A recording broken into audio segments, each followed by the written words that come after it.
کوئی مسجد میں قرآن خوانی کرواتا ہے یا اس طریقے سے کسی نے نئی دکان بنائی یا نیا مکان بنایا اور وہاں پر گھر والے بیٹھ کے قرآن خوانی کرتے ہیں اور ایک جگہ جمع ہو کر قرآن کا درس کرتے ہیں تو یہ بالکل جائز ہے. لیکن یہ نہ ہو کہ مولویوں کو پیسے دے کے قرآن پڑھانے کے لیے منگوایا گیا ہو, نہیں, وہ نہیں. فی سبیل اللہ, اللہ کی رضا کی خاطر لوگ پڑھیں تو وہ اس حدیث کے تحت بالکل درس قرآن اور اسی طریقے سے قرآن خوانی کروانا بھی بالکل جائز ہے.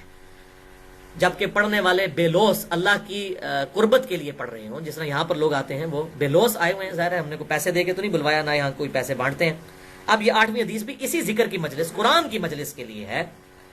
ڈیٹیل حدیث صحیح بخاری میں 6407, صحیح مسلم میں 6839 کہ کچھ فرشتے ہیں اللہ کے جو اہل ذکر کی مجلسوں کو تلاش کرتے ہیں. اہل ذکر قرآن کی دعوت اور تدریس کرنے والے لوگ. اور جب کسی فرشتے کو کوئی مجلس مل جائے نا تو وہ باقیوں کو کہتا ہے آ جاؤ مجلس مل گئی, تو سب کے سب فرشتے وہاں پر جمع ہو جاتے ہیں اور پھر آسمان دنیا تک ڈھانپ لیتے ہیں اس پوری مجلس کو. الحمدللہ اللہ تعالیٰ کے فرشتوں نے اس مجلس کو بھی ڈھانپا ہوا ہے, الحمدللہ.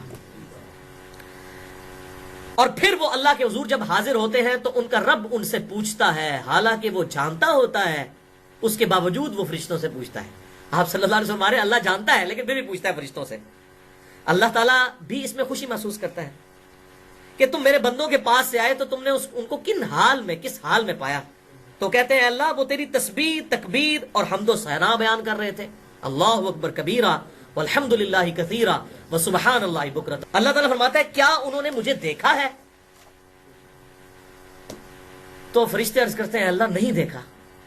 تو پھر اللہ فرماتا ہے اگر وہ مجھے دیکھ لیتے, تو فرشتے کہتے ہیں پھر تو اس سے بھی زیادہ ذوق و شوق کے ساتھ تیری یاد کرتے.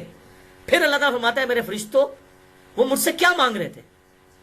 تو فرشتے عرض کرتے ہیں اے اللہ وہ تو جنت مانگ رہے تھے.